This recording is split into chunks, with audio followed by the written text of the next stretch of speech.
Hello दोस्तों, कैसे हो आप सभी। दोस्तों, जैसे मैंने आपको पहले बताया था कि मैं उमेश तिवारी जी की बुक वस्तुनिष्ठ हिंदी से जो है प्रश्नोत्तरी करा रही हूँ। इसमें मेरा जो है हमारा जो है सबसे पहला टॉपिक चल रहा है हिंदी साहित्य इतिहास का लेखन परंपरा। इसमें मैं जो है 25-25 प्रश्नों की प्रश्नोत्तरी पहले भी करा चुकी हूँ। अब इस कड़ी में हम आगे बढ़ रहे हैं। चलो तो आरंभ करते हैं। सबसे पहला प्रश्न है हमारा, हिंदी उत्तर अपभ्रंश को पुरानी हिंदी की संज्ञा किसने दी है। चंद्रधर शर्मा गुलेरी, भोला शंकर व्यास, रामचंद्र शुक्ल, भोलानाथ तिवारी। तो इसका सही उत्तर है चंद्रधर शर्मा गुलेरी। चंद्रधर शर्मा गुलेरी ने ही उत्तर अपभ्रंश को पुरानी हिंदी की संज्ञा दी है। अगला प्रश्न, जैन कवि पुष्पदंत पूर्व में किस संप्रदाय के अनुयायी थे। तो जैन कवि पुष्पदंत पूर्व में किस संप्रदाय के अनुयायी थे। वैष्णव, श्री संप्रदाय, शैव या वल्लभ संप्रदाय। तो इसका सही उत्तर है शैव संप्रदाय के अनुयायी थे।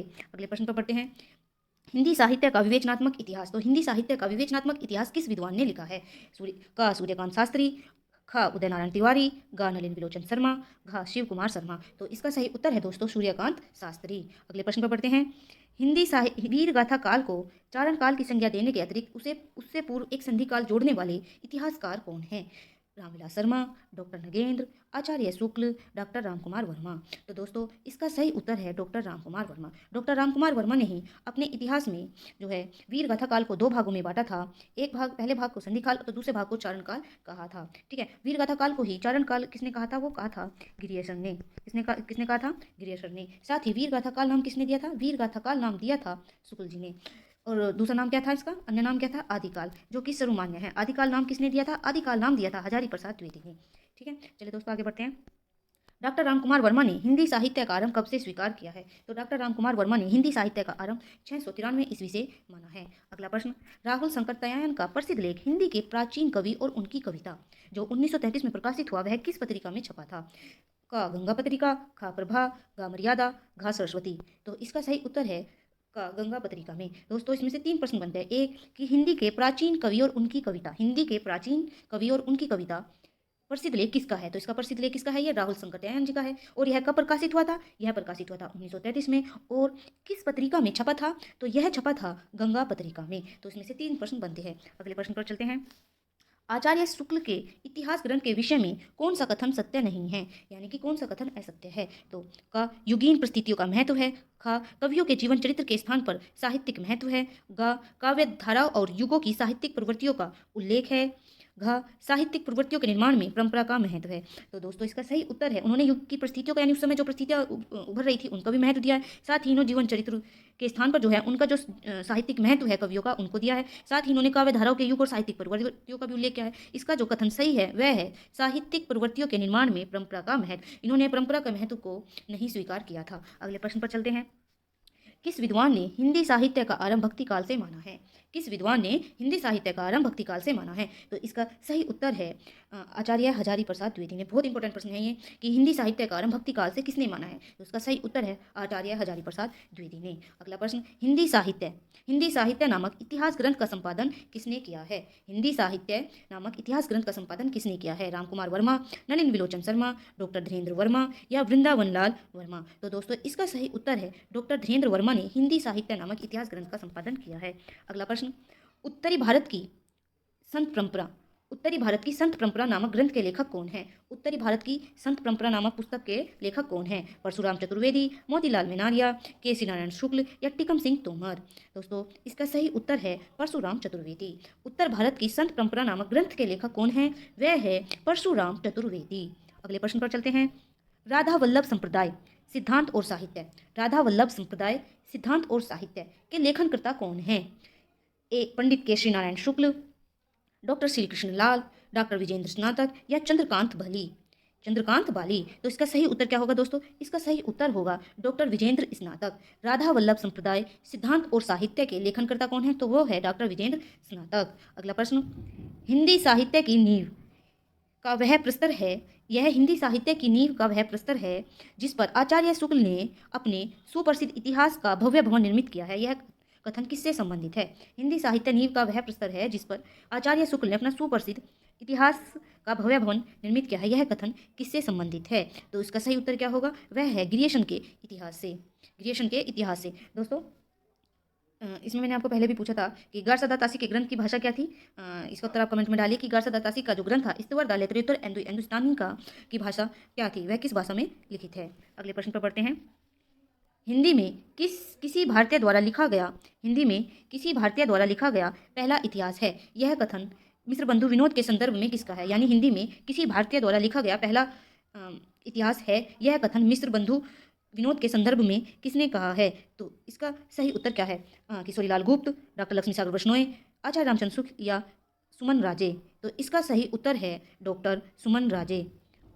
सुमन राजे यानी कि हिंदी में किसी भारतीय द्वारा लिखा गया पहला इतिहास है, यह कथन मिस्र बंधु विनोद के संदर्भ में किसने कहा? डॉक्टर सुमन राजे ने। अगले प्रश्न पर चलते हैं। हिंदी साहित्य का नया इतिहास। हिंदी साहित्य का नया इतिहास के लेखक कौन है? रामखिलवन पांडे, रामस्वरूप चतुर्वेदी, शिव कुमार मिश्र या डॉक्टर नामवर सिंह। तो इसका सही उत्तर है रामखिलवन पांडे। डॉक्टर रामखिलवन पांडे ने हिंदी साहित्य का नया इतिहास लिखा है। खिलावन यानी खेल जो है, जो खेल खेलते हैं वो नया ही तो खेला जाता है, ऐसे भी याद कर सकते हैं, खेलना नया, क्या खेलते हैं हम? कोई नया खेल ही खेलते हैं। तो रामखिलावन पांडे। अगला प्रश्न, आधुनिक हिंदी साहित्य का इतिहास 1934। आधुनिक हिंदी साहित्य का इतिहास के रचयिता कौन है? तो आधुनिक हिंदी साहित्य के इतिहास के रचयिता कौन है? डॉक्टर कृष्ण शंकर शुक्ल। आधुनिक हिंदी साहित्य का इतिहास के लेखक कौन है? डॉक्टर श्री कृष्ण शंकर शुक्ल। अगले प्रश्न पर चलते हैं। नागरी पंचानन सभा में प्रकाशित वृद्ध हिंदी साहित्य का इतिहास कितने खंडों में प्रकाशित है? कितने खंडों में प्रकाशित है? तो इसका सही उत्तर क्या होगा? इसका सही उत्तर है 16 खंडों में। कितने खंडों में प्रकाशित है? 16 खंडों में। और दोस्तों यह 18 खंडों में जो है प्रस्तावित था, 18 खंडों में छपना था, लेकिन छपा ये 16 खंडों में। ठीक है। अगला प्रश्न, हिंदी इतिहास शुक्ल जी ने जुटाया है, जगाया नहीं। इतिहास शुक्ल जी ने जुटाया है, जगाया नहीं। शुक्ल जी से संबंधित यह कथन किसका है? तो यह कथन किसका है? यह कथन है डॉक्टर डॉक्टर यह कथन किसका है? यह कथन है जनेंद्र का। यह कथन है जनेंद्र का कि इतिहास शुक्ल जी ने जुटाया नहीं, जुटाया है, जगाया नहीं। तो यह कथन किसका है? जनेंद्र जी का। अगले प्रश्न पर चलते हैं। इतिहास लेखन की विधेयवादी पद्धति के आविष्कर्ता कौन है? तो इतिहास लेखन की विधेयवादी पद्धति के आविष्कर्ता कौन है? तो वो है टेन। कौन है? टेन। ये बड़ा इंपॉर्टेंट है। इतिहास लेखन की विधेयवादी पद्धति का कौन है? आविष्कारकर्ता टेन। और हिंदी में जो है विधेयवादी प्रवृत्ति के आविष्कारकर्ता कौन है? वे हैं शुक्ल जी। ठीक है, इसको याद रखना, हिंदी में शुक्ल जी है और विश्व में कौन है? वे हैं टेन। अगले प्रश्न पर चलते हैं। पूरे भक्तिकाल को 4 भागों में बांटकर उसे शुद्ध दार्शनिक और धार्मिक आधार पर सर्वप्रथम प्रतिष्ठित करने वाले विद्वान कौन हैं? पूरे भक्तिकाल को 4 भागों में बांटकर शुद्ध दार्शनिक व धार्मिक आधार पर सर्वप्रथम प्रतिष्ठित करने वाले विद्वान कौन हैं? तो सही उत्तर है इसका आचार्य रामचंद्र शुक्ल ने। अगला प्रश्न, हिंदी भाषा और साहित्य का विकास। हिंदी भाषा और साहित्य का विकास 1930 नामक ग्रंथ के लेखक कौन हैं? तो हिंदी भाषा और साहित्य का विकास, इनके सही उत्तर है अयोध्या सिंह उपाध्याय हरिओद। ठीक है, हरिओद। ठीक है, हिंदी भाषा और साहित्य का विकास, इसके लेखक कौन है? अयोध्या सिंह उपाध्याय हरिओद। अगला प्रश्न, इतिहास लेखन एवं विश्लेषण के प्रति पारस्परिक भारतीय दृष्टिकोण कैसा रहा है? बड़ा इंपॉर्टेंट प्रश्न है दोस्तों ये। इतिहास लेखन एवं विश्लेषण के प्रति पारंपरिक भारतीय दृष्टिकोण कैसा रहा है? तो जो हमारा दृष्टिकोण रहा है वह है आदर्श मूलक और आध्यात्मिक। अगला प्रश्न, मिस्र बंधुओं में कौन नहीं है? मिस्र बंधुओं में दोस्तों 3 भाई हैं, ये 3 भाई हैं। कौन कौन है? गणेश बिहारी, श्याम बिहारी और सुखदेव बिहारी। और कौन नहीं है? इसका सही उत्तर है कृष्ण बिहारी। गणेश, श्याम, सुख ये तीनों हैं और कौन नहीं है? कृष्ण बिहारी मिश्र। दोस्तों यह प्रश्न बहुत बार आया हुआ है, इसको हमेशा याद रखना। ठीक है। अगला प्रश्न, भक्ति आंदोलन को इस्लाम की देन न मानकर दक्षिण के अलावर भक्तों की देन मानने वाले विद्वान कौन हैं? तो इसका सही उत्तर है हजारी प्रसाद द्विवेदी ने। भक्ति आंदोलन को इस्लाम की देन न मानकर दक्षिण के अलावा भक्तों की देन किसने मानी है? तो हजारी प्रसाद द्विवेदी ने। अगला प्रश्न, हिंदी साहित्य का अतीत तथा वांग्मय विमर्श ग्रंथ के रचयिता कौन है? हिंदी साहित्य का अतीत और तथा वांग्मय विमर्श ग्रंथ के रचयिता कौन है? तो इसका सही उत्तर है विश्वनाथ प्रसाद मिश्र। ठीक है, विश्व के नाथ जो है मिश्री का प्रसाद लेकर विश्वनाथ ने मिश्री का प्रसाद लेकर अपना अतीत लिखा है। इस तरीके से इसको याद कर सकते हैं कि विश्वनाथ प्रसाद मिश्र ने मिश्री का प्रसाद लेकर अपना अतीत लिखा है। इस तरीके से इसको याद कर लेना। ठीक है। अगला प्रश्न, हिंदी को बाल्यावस्था कहने वाले इतिहासकार कौन हैं? हिंदी को बाल्यावस्था कहने वाले इतिहासकार कौन हैं? तो इसका सही उत्तर है रामशंकर शुक्ल ने आदिकाल को बाल्यावस्था कहा था। ठीक है। अगला प्रश्न, वह इतिहासकार जिसने सर्वप्रथम आचार्य रामचंद्र शुक्ल के इतिहास की कमियों को रेखांकित किया था कौन है? यानी कि वह इतिहासकार जिसने सर्वप्रथम आचार्य रामचंद्र शुक्ल के इतिहास की कमियों को रेखांकित किया था, तो वह किसने किया था? इसका सही उत्तर है हजारी प्रसाद द्विवेदी ने।